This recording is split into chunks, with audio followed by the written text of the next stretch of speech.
আসসালামু আলাইকুম। আমার চ্যানেলে আপনাদের সকলকে স্বাগত।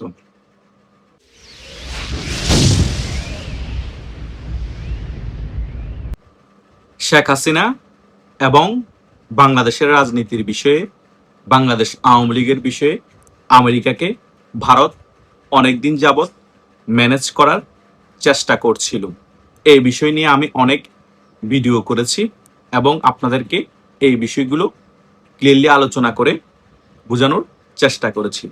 অবশেষে শেখ হাসিনার বিষয়, বাংলাদেশ আওয়ামী লীগের বিষয় এবং বাংলাদেশের বর্তমান রাজনীতি সকল বিষয় নিয়ে আমেরিকার সাথে ভারতের চূড়ান্ত একটি কূটনীতিক সিদ্ধান্ত হয়েছে এবং আওয়ামী লীগের জন্য একটি সুখবরও আছে।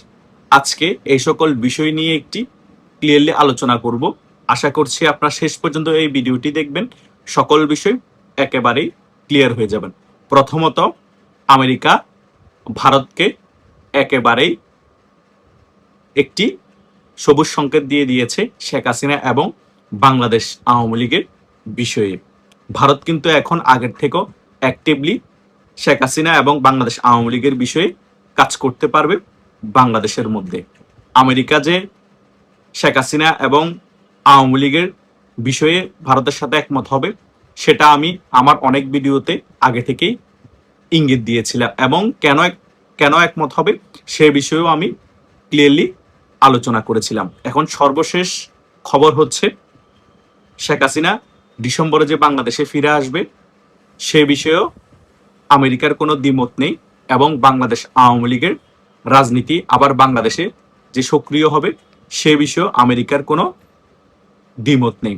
ভারতের সাথে একই সিদ্ধান্তে পৌঁছিয়েছে আমেরিকা। তাই খুব শীঘ্রই আপনারা দেখতে পাবেন বাংলাদেশের মধ্যে আওয়ামী লীগের রাজনীতি সক্রিয় হচ্ছে এবং ডিসেম্বরের আগে আওয়ামী লীগের কার্যক্রমের উপর যে নিষেধাজ্ঞা আছে সেটা বিএনপি তুলে ফেলতে বাধ্য হচ্ছে। কারণ জাতিসংঘ থেকেও অলরেডি প্রতিবেদন আসা শুরু হয়ে গিয়েছে বাংলাদেশে এত বড় রাজনৈতিক দল আওয়ামী লীগের কার্যক্রম কেন এতদিন নিষিদ্ধ আছে এই বিষয় নিয়ে। তাই বলাই চলে আমেরিকা বর্তমান বিএনপি সরকারকে যেভাবে চাপ দিচ্ছে বাংলাদেশ আওয়ামী লীগের কার্যক্রম নিষিদ্ধের ব্যাপারে, তেমনি করে জাতিসংঘ কিন্তু চাপ দিচ্ছে বর্তমান বিএনপি সরকারকে। আর ভারত তো অনেক আগে থেকেই কূটনীতিক চাপ দিয়ে রেখেছে বাংলাদেশ আওয়ামী লীগের কার্যক্রম নিষিদ্ধের ব্যাপারে বর্তমান বিএনপি সরকারকে। সো বিএনপি সরকার এখন আওয়ামী লীগের কার্যক্রম নিষেধাজ্ঞা তুলছে না গায়ের জোর দেখিয়ে। তারা মনে করছে তারা আজীবন ক্ষমতায় থাকবে। আমেরিকা কি বলল, জাতিসংঘ কি বলল, ভারত কি বলল, আমরা দেখার তোয়াক্কা করছি না। আমাদের জনপ্রিয়তা আছে, আমরা যে সিদ্ধান্ত নিয়েছি সেটাতেই অটল থাকব। কিন্তু সেটা আর বেশি দিন করা সম্ভব হচ্ছে না। খুব শীঘ্রই আওয়ামী লীগের কার্যক্রম নিষেধাজ্ঞা তুলে ফেলবে বিএনপি সরকার এবং ডিসেম্বরেই শেখ হাসিনার রাজকীয় প্রত্যাবর্তন ঘটবে বাংলাদেশের মধ্যে। আপনারা না এতদিন বলছিলেন ভারত আওয়ামী লীগের জন্য কি করছে, ভারত আওয়ামী লীগের অনেক কাছের মিত্র হলে এতদিনে কেন শেখ হাসিনা বাংলাদেশে ফিরে আসেনি এবং আওয়ামী লীগের কার্যক্রম কেন নিষেধাজ্ঞা তুলেনি, ভারত কূটনীতিকভাবে কেন চাপ প্রয়োগ করেনি বর্তমান বিএনপি সরকারকে। আমি আপনাদেরকে বলেছিলাম ভারত ভিতরে ভিতরে বাংলাদেশ আওয়ামী লীগের হয়ে অনেক কাজ করছে, দেখবেন রেজাল্ট পজিটিভ আসবে। সেটাই কিন্তু হতে যাচ্ছে। আওয়ামী লীগের রাজনীতিও বাংলাদেশে সক্রিয় হবে এবং শেখ হাসিনাও ডিসেম্বরে বাংলাদেশে রাজকীয় প্রত্যাবর্তন ঘটবে এবং আমেরিকাকে যে ভারত খুব ইজিলি ম্যানেজ করে ফেলবে দুটা বিষয়ে, সেটাও আমি আপনাদেরকে বলেছিলাম। অবশেষে সেটাই ঘটলো, আমেরিকা ভারতের সিদ্ধান্তে একমত হলো। এটাই হওয়ার কথা ছিল। শেষ পর্যন্ত মাইনকার চিপায় পড়ে যাবে এই বিএনপি সরকার, সেটাও আমি আপনাদেরকে বলেছিলাম। অলরেডি এই বিএনপি সরকার মাইনকার চিপায় পড়ে গিয়েছে। জাতিসংঘ থেকেও অলরেডি এই বিএনপি সরকারকে সতর্ক করা হচ্ছে বারবার।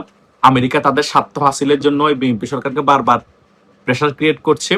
তার মানে আপনারা কি বুঝতে পেরেছেন, বিএনপি সরকার এখন ত্রিমুখী চাপে আছে। আমেরিকার স্বার্থ রক্ষা করতে হবে বাধ্য হয়ে, কারণ মাইনকার চিপে পড়ে আছে। এদিক দিয়ে জাতিসংঘ যা বলে সেটাও শুনতে হবে এবং ভারতের সাথে বেশি ঠেলাঠেলি যে এখন করছে সেটারও পরিণতি ভোগ করতে হবে। ভারত কারেন্টের যে সাপ্লাই আছে আদানিকে বাধ্য করবে বন্ধ করে দেওয়ার জন্য বা একেবারে কমিয়ে দেওয়ার জন্য, এবং যে সকল দ্রব্য ভারত থেকে আমদানি রপ্তানি করত এই বাংলাদেশ সরকার, ভারত সেই সকল দ্রব্য রপ্তানি করা বাংলাদেশে বন্ধ করে দিবে, এবং বাংলাদেশ থেকে যে সকল দ্রব্য আমদানি করতো ভারত সেগুলো কিনা বন্ধ করে দিবে। এদিক দিয়ে অর্থনৈতিক একটা চাপ দিবে ভারত, এবং বিভিন্ন গুরুত্বপূর্ণ দ্রব্য রপ্তানি না করে বাংলাদেশ সেদিক দিয়েও চাপে পড়বে। আরেক দিক দিয়ে গ্যাসেরও সংকট দেখা দিচ্ছে, আবার কয়দিন পর ডিজেলেরও সংকট দেখা দিবে, আর সেই ডিজেল আনতে হবে ভারত থেকে, সেটাও কিন্তু ভারত দিবে না। আবার বিভিন্ন ধরনের চুক্তি আছে সেগুলো কিন্তু ভারত নতুন করে বাস্তবায়ন করবে না। তার মানে এই যে বর্তমান বিএনপি সরকার আছে তারা চতুর্দিক থেকে এমন ভাবে কোণঠাসা হয়ে পড়বে, বাধ্য হয়ে ভারতেরও সকল দাবি মানতে হবে, ভারতের সকল সত্য মানতে হবে, আমেরিকারও সকল স্বার্থ পূরণ করতে হবে, এবং জাতিসংঘেরও যে সতর্কতা আছে সেই সতর্কতা সকল কিছু জাতিসংঘ যেভাবে বলছে সেগুলো পালন করতে হবে। এখন আমার কথা হচ্ছে, এই বর্তমান বিএনপি সরকার সবার কি মন রক্ষা করতে পারবে? আমার তো মনে হয় না। সো সবার যখন মন রক্ষা করতে পারবে না, সবাই তখন এই বিএনপি সরকারকে শত্রু হিসেবে চিহ্নিত করবে এবং বিএনপি রেজিম পতনের পিছনে অ্যাক্টিভলি কাজ করবে। ভারত অলরেডি শুরু করে দিয়েছে, আমেরিকা অলরেডি তাদের স্বার্থ হাসিলের জন্য মরিয়া হয়ে আছে। স্বার্থ হাসিল যখন সকল কিছু করে ফেলবে তখন আমেরিকাও ভারতের সাথে দাদাগিরি করবে না। ভারত যেটা চাইবে বাংলাদেশের রাজনীতিতে সেটাই আমেরিকা করার চেষ্টা করবে। আর জাতিসংঘকে তো আমেরিকাই কন্ট্রোল করে, জাতিসংঘ দিয়ে টেকনিক্যাল ভাবে এই বর্তমান বিএনপি সরকারকে চাপের উপর রাখবে। তার মানে এই ত্রিমুখী চাপ থাকছে, চতুর্মুখী আর একটা চাপ শুরু হবে। বাংলাদেশের জনগণ এবং আওয়ামী লীগের নেতা কর্মীরা যখন রাজপথে নেমে আন্দোলন সংগ্রাম শুরু করবে, চতুর্দিকের এই চাপ বিএনপি সামলাতে না পেরে বাধ্য হয়ে তারেক জিয়া বিদেশ পালাতে বাধ্য হবে। সো আগামীতে যে বিএনপির যে করুণ পরিণতি অপেক্ষা করছে সেটা হয়তোবা বিএনপির অনেক তৃণমূল নেতা কর্মীরা বুঝতে পারছে না। তারা এখনো আওয়ামী লীগের নিরীহ কর্মীদেরকে কুপিয়ে মেরে ফেলছে। এই গতকালকেও দেখতে পেয়েছি আওয়ামী লীগের একজন কাউন্সিলরকে কুপিয়ে মেরে ফেলেছে।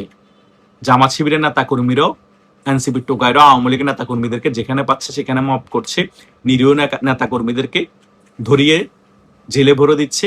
এভাবেই এখনো চলছে। তারা মনে করছে আমরা তো এখনো ক্ষমতায় আছি, আজীবন ক্ষমতায় থাকবো, কোনো কিছু হওয়ার সম্ভাবনা নাই। কিন্তু বাস্তবতা যে সম্পূর্ণরূপে ভিন্ন, ভিতরগত যে অনেক খেলা চলছে তারা সেগুলো আজ করতে পারছে না ক্ষমতার মোহে। সো তাদের যে পরিণতি আওয়ামী লীগের থেকেও খুব ভয়াবহ হবে আগামীতে, সেটা আমার এই ভিডিওটি যারা শেষ পর্যন্ত দেখেছেন তারা মোটামুটি বুঝতে পেরেছেন।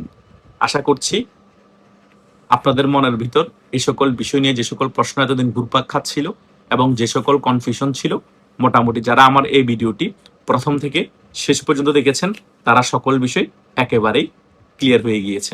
ধন্যবাদ সকলকে।